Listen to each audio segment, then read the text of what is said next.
Good morning everyone, once again welcome to my channel dig for knowledge. आज के video में हम CSS के बारे में डिस्कस करेंगे। CSS यानी कैस्केडिंग स्टाइल शीट्स। ज्यादातर बच्चे कंफ्यूज रहते हैं कि तीनों टाइप की स्टाइल शीट्स के बीच में डिफरेंस क्या है। तो इस वीडियो को देखने के बाद आपको इस तरीके का कोई डाउट नहीं रहेगा उसका काम, उसका यूज क्या है और उन तीनों में डिफरेंस क्या है। Let's begin. अब देखिए, ये एग्जाम्पल है आपका इनलाइन स्टाइल शीट का। यहाँ पर क्या है, ये तो पहले बेसिक स्ट्रक्चर है जिसमें आप HTML, हेड, टाइटल और बॉडी इन्वॉल्व करते हैं। उसके बाद आप बॉडी के अंदर जो भी टैग्स यूज करते हैं, for example here you are using paragraph tag. Paragraph tag पर जब अगर आपको कोई स्टाइल अप्लाई करना है, जैसे कि अगर आपको कलर देना है या फॉन्ट का साइज डिफाइन करना है, तो आप क्या यूज करेंगे। पहले आपने क्या यूज किया, वो एलिमेंट, वो सिलेक्टर जिस पर आप इनलाइन स्टाइल शीट लगाना चाहते हैं, जिस पर आप स्टाइलिंग करना चाहते हैं। फिर ये style word as an attribute, ये एट्रीब्यूट की तरह यूज हो रहा है यहाँ। और अब इसका सिंटेक्स क्या है इनलाइन का, कि style as an attribute, style attribute की तरह लिखने के बाद इक्वल टू का साइन आएगा, फिर डबल कोटेशंस आएंगी, फिर प्रॉपर्टी, जो भी प्रॉपर्टी आप उस पर अप्लाई करना चाहते हैं, वो प्रॉपर्टी की वैल्यू देने के लिए बीच में क्या आएंगे, कॉलन, और फिर यहां पर क्या आएगा, जो भी आपको वैल्यू देनी है, जैसे कलर की कोई भी वैल्यू हो सकती है, yellow, green, red, whatever you want. फिर दूसरी प्रॉपर्टी अगर आप मेंशन करना चाहते हैं, तो एक प्रॉपर्टी को दूसरी प्रॉपर्टी से सेपरेट करने के लिए वी यूज सेमी कॉलन। फिर यहां पर हमने दूसरी प्रॉपर्टी यूज की है, दैट इज फॉन्ट साइज। उसकी वैल्यू क्या दी है, 40 पिक्सल्स। एंड देन जब सारी प्रॉपर्टी जितनी भी मुझे देनी थी वो देने के बाद इन प्रॉपर्टीज की स्टार्टिंग किससे हुई थी, डबल कोटेशन से, तो एंडिंग भी किससे होगी, डबल कोटेशन से। और ये सब ध्यान रखना है कि इन लाइन स्टाइल शीट जब यूज करते हैं तो उसे कहाँ यूज कर रहे हैं हम, बॉडी सेक्शन में। ओके, अभी हमने पैराग्राफ लिखा नहीं है। For example there is a paragraph in which it is written this is a paragraph, या जो भी कंटेंट आप लिखना चाहते हैं you write that. Time saving के लिए मैं आपको पैराग्राफ नेट से कोई भी कॉपी करके दिखा देती हूँ demo. Suppose I picked up these two paragraphs to copy. Okay. So now let us save this file to check the output. Save के लिए I am saving it on desktop and here I'm naming it as inline1.html.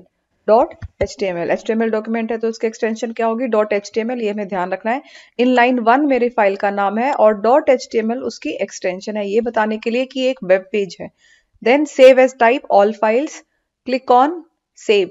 Now check the output, see आप effect देख रहे हैं। आपका source code क्या था, this is your source code जो आपने नोटपैड पर टाइप किया था। Notepad is an editor. यहाँ देखिए, यू टाइप्ड हियर, स्टाइलिंग में आपने क्या किया था, कलर यानी टेक्स्ट का कलर कैसा हो, green. So see this text which is typed here is of green colour. Then font size is of 40 pixels, तो इसीलिए फॉन्ट साइज नॉर्मल साइज से जो आपके वेब पेज पे दिखता है उससे बड़ा है। और देखिए अभी एक और चीज देखिए, I copied 2 paragraphs from the internet, पर देखो यहाँ क्या आ रहा है, वो सिंगल पैराग्राफ की फॉर्म में आ रहा है।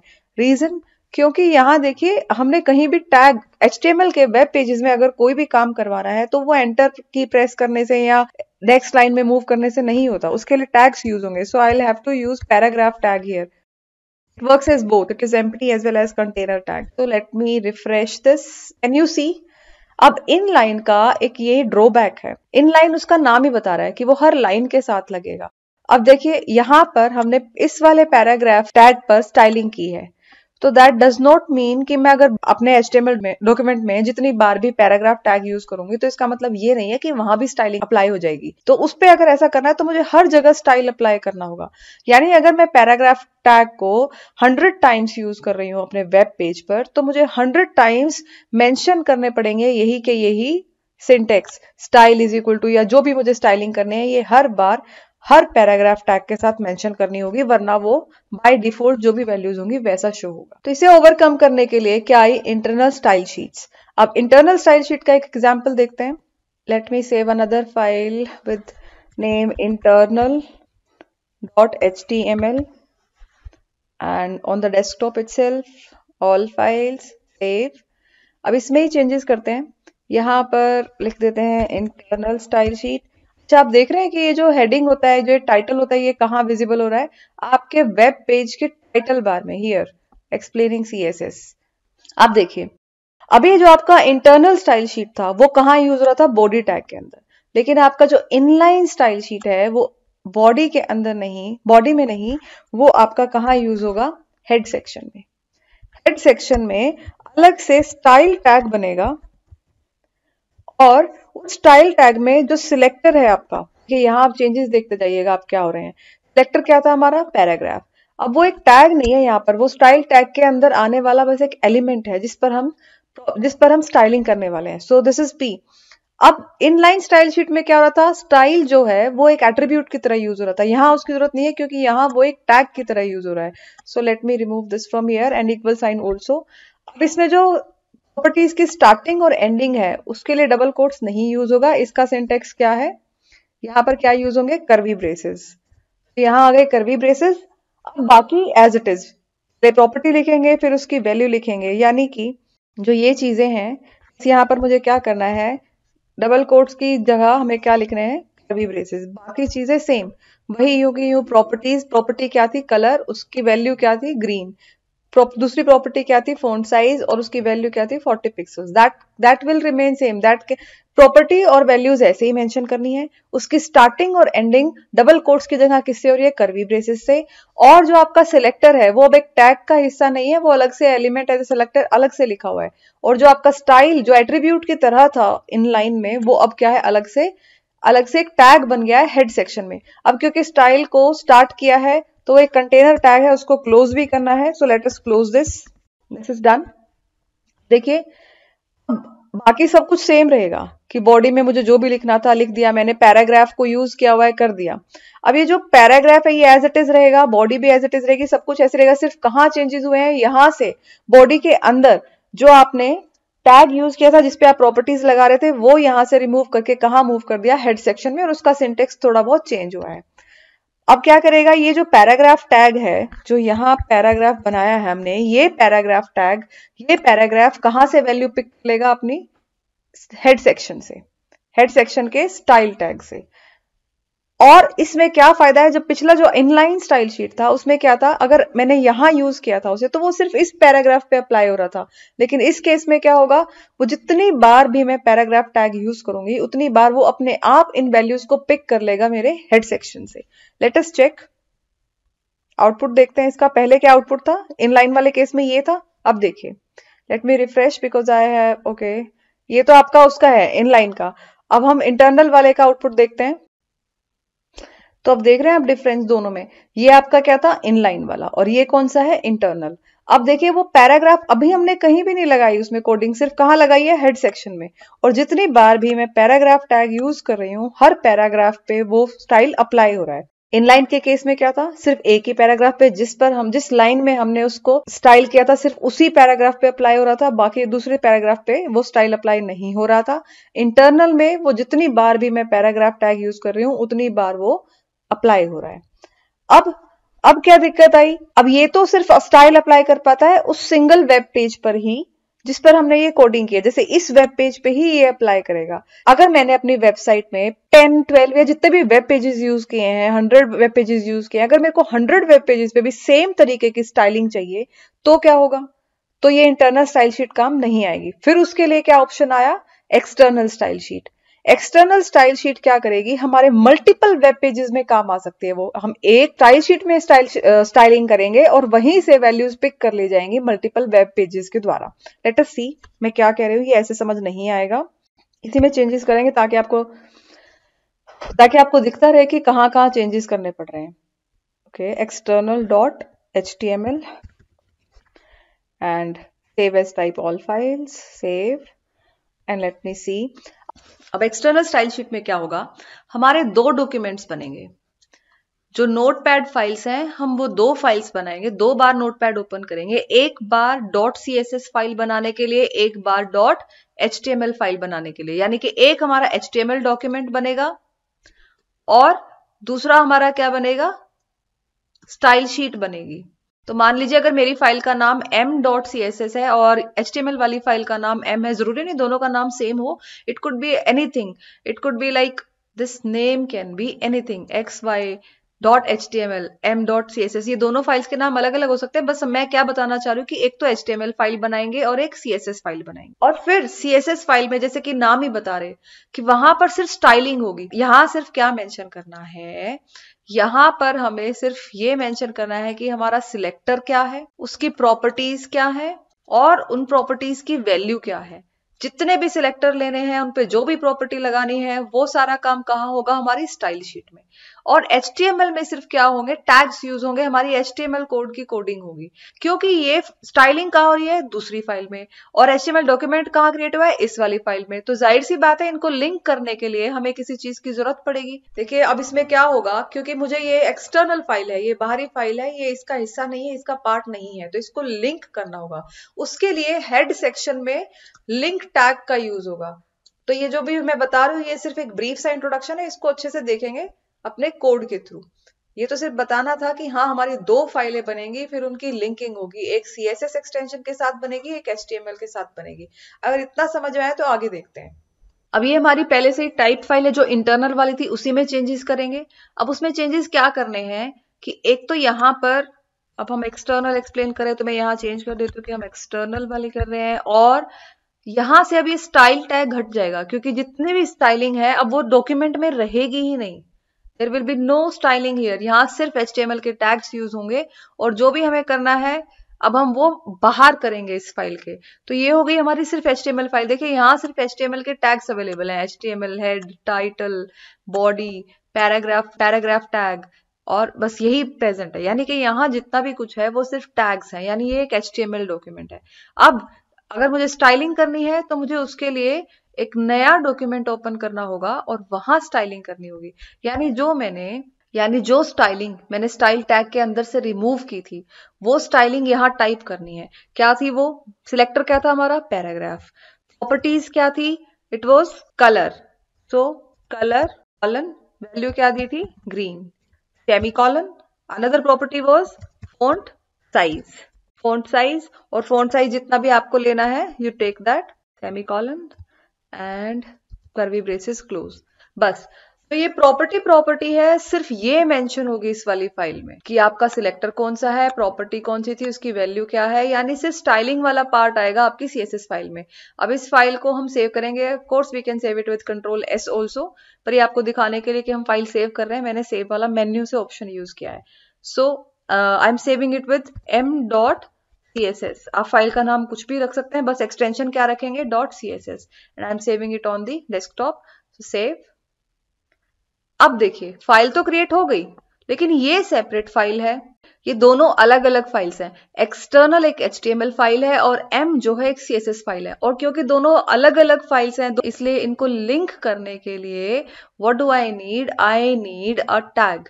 और वो कहाँ होगा, हमारे बॉडी सेक्शन में या हेड सेक्शन में, it will be in head section. Head section में यहाँ क्या मेंशन करेंगे, हमारा टैग होगा लिंक। और उसके लिए जो सिंटेक्स है, that will be, first I will be writing here relation of this it is a style sheet, then type is equal to text /css, and then most important part of this is href, that is hyper reference, that is equal to। अब देखिए यहाँ क्या करना है, reference देनी है मुझे अपने डॉक्यूमेंट की। उसमें क्या कर रहे हैं कि हम इस डॉक्यूमेंट को रेफर करवा रहे हैं। जैसे करते हैं ना, पेशेंट एक हॉस्पिटल में है, उसको दूसरे हॉस्पिटल में रेफर करते हैं, दैट मीन्स उसको वहां की लोकेशन बता रहे कि यहाँ काम नहीं चलेगा, हम आपको एड्रेस दे रहे हैं दूसरे हॉस्पिटल का। तो सेम हियर, यहाँ पर क्या है कि इस फाइल में कोई स्टाइलिंग नहीं हो रखी। तो अगर आपको स्टाइलिंग चाहिए तो आप क्या कर सकते हैं, रेफर कर सकते हैं, हमारे m.css नाम की फाइल है, वहां पर स्टाइलिंग हो रखी है, उसे रेफर कर लीजिए। तो यानी मुझे हाइपर रेफरेंस में क्या देना है, इसका एड्रेस देना है। सो क्योंकि मैंने दोनों फाइल्स डेस्कटॉप पर ही सेव करवाई है, इसलिए मुझे पूरा एब्सोल्यूट पाथ देने की जरूरत ही नहीं है, सिर्फ फाइल का नाम देने की जरूरत है। So it is m.css and double quotes close, link tag close, that's it. और लिंक टैग भी आपका क्या है, एम्प्टी टैग है, तो इसको क्लोज करने की जरूरत नहीं है। Let us see the output. अब आप आउटपुट देखिए, ये आपका इनलाइन स्टाइल शीट वाला आउटपुट, ये आपका इंटरनल वाला जिसमें आपके दोनों पैराग्राफ्स पे स्टाइलिंग हो रखी है, और ये आपका एक्सटर्नल वाला, इसमें भी आपके दोनों पैराग्राफ्स पे स्टाइलिंग हुई है। ये लिंक हो गया है इसके साथ। अब देखिए, आप कह रहे हैं फिर इंटरनल में भी यही हो रहा था, एक्सटर्नल में भी हो रहा था। नहीं, देखिए अब एक्सटर्नल में और भी चीज होती है। अभी तो हमने एक्सटर्नल की एक ही फाइल बनाई है ना। मान लीजिए मैं इस सारे को कॉपी कर लेती हूँ अपनी टाइपिंग की मेहनत बचाने के लिए, और दूसरा डॉक्यूमेंट क्रिएट कर रही हूँ जिसपे थोड़े बहुत चेंजेस कर देते हैं, ताकि आपको पता चले कि हाँ ये दूसरा वाला डॉक्यूमेंट है। इस पैराग्राफ को मैं इन से स्टार्ट कर रही हूँ, ओके। और इसको अब सेव कर रहे हैं हम external2.html से। वो हमारा क्या था, वो फाइल क्या थी, external. This file is external2.html। So save this. Now see, अब देखिए ये आपकी एक्सटर्नल फाइल, ये आपकी एक्सटर्नल 2 फाइल।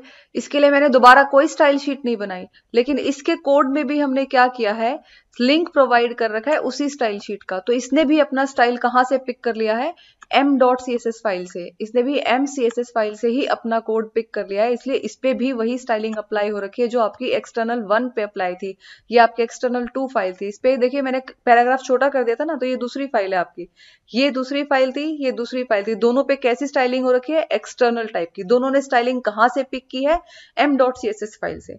तो इससे एक और फायदा ये हुआ ना, इंटरनल से ज्यादा फायदा क्या हुआ इसको, कि इसमें जितनी बार भी पैराग्राफ टैग यूज करेंगे तो स्टाइलिंग तो अप्लाई हो ही रही है, साथ के साथ क्या हो रहा है कि वो मल्टीपल पेजेस पे एक साथ आपकी स्टाइलिंग अप्लाई की जा सकती है। एक से ज्यादा वेब पेजेस पर सेम टाइप की स्टाइलिंग अगर अप्लाई करनी है तो हमें क्या यूज करना है, external style sheet. I hope आपको तीनों टाइप के स्टाइल शीट्स का आइडिया हो गया है। एक बार समराइजेशन कर लेते हैं इसकी। ये है हमारी inline style sheet. Inline style sheet में हमने जो अपने डेमो में दिखाई थी अभी, वो कौन सी वाली प्रॉपर्टी दिखाई थी, पैराग्राफ पे हमने क्या की थी, स्टाइलिंग, यही वाली यूज की थी। और इनलाइन को जब इंटरनल में यूज करते हैं तो कैसे करते हैं, हेड सेक्शन के अंदर स्टाइल टैग यूज करते हैं, और फिर सेम प्रॉपर्टीज को डबल कोटेशंस की बजाय हम किस में लिखते हैं, कर्वी ब्रेसेस में। तो यही सेम प्रॉपर्टी यहाँ यूज हो रखी है। और एक्सटर्नल में क्या करते हैं, हम एक अलग से फाइल बनाते हैं, वहां हम सिर्फ प्रॉपर्टीज को मेंशन करते हैं, और उन प्रॉपर्टीज के लिए हम एक्सटर्नल फाइल में जो हमारी HTML डॉक्यूमेंट है उसमें हेड सेक्शन में लिंक टैग यूज करते हैं और उसको लिंक करते हैं उस एक्सटर्नल CSS फाइल के साथ। ये तरीका था। वहां डेमो में सिर्फ हमने एक प्रॉपर्टी दिखाई थी, यहाँ इस समराइजेशन पेज में मैंने क्या किया है, कई प्रॉपर्टीज ली हैं। अब आप इसको अपनी तरफ से ट्राई कर सकते हैं। फॉर एग्जांपल सेकंड एग्जांपल की अगर बात करें तो मैंने कौन सा एलिमेंट चूज किया है, I have chosen body element to put the style, और उसका बैकग्राउंड कलर सेट किया है टेक्स्ट कलर, यानी जो बैकग्राउंड कलर है तो बैकग्राउंड का कलर सेट करता है। जैसे इस पेज की बात करें तो इसका बैकग्राउंड कलर कैसा है, व्हाइट। और अगर टेक्स्ट यानी जितनी भी चीज लिखी हुई है उसकी बात करें तो उसका कलर कैसा है, ब्लू। तो जो कलर, जो आपके कलर प्रॉपर्टी है वो आपके टेक्स्ट को कलर देती है, और बैकग्राउंड कलर जो है वो आपके बैकग्राउंड को कलर देता है, उसका नाम ही बता रहा है। फिर थर्ड प्रॉपर्टी, इसी तरीके से इसी प्रॉपर्टी को अगर इंटरनल में यूज करना है तो उसका सिंटेक्स कहां मेंशन है, ये रहा। इसी तरीके से थर्ड एग्जाम्पल में क्या यूज किया है मैंने, टेबल पर स्टाइलिंग की है। टेबल टैग होता है, टेबल बनती है उससे, उसके ऊपर स्टाइलिंग क्या किया है, बॉर्डर अप्लाई किया है। बॉर्डर्स के स्टाइल यूज किए हैं कि वो सॉलिड हो, डैश्ड हो, ग्रूव हो, और बॉर्डर को एक कलर दिया है ग्रीन। और इसी तरीके से इस सेम प्रॉपर्टी को अगर इंटरनल में यूज करना है तो उसका कोड कहाँ है, ये रहा। और उसको एक्सटर्नल में यूज करना है तो उसका कोड कहाँ है, वही CSS। देखो CSS की जो फाइल मैंने क्रिएट की है ना, वहां पर एक से ज्यादा प्रॉपर्टी आप एक साथ, एक से ज्यादा एलिमेंट्स को एक साथ प्रॉपर्टी दे सकते हैं। जैसे इस वाली m.css फाइल में हमने कितनी प्रॉपर्टीज दी, कितने टैग्स को प्रॉपर्टीज दी हैं, एक तो p टैग को दे रखी है, और body tag, table tag, h1 tag, इन सबको एक साथ दिया हुआ है।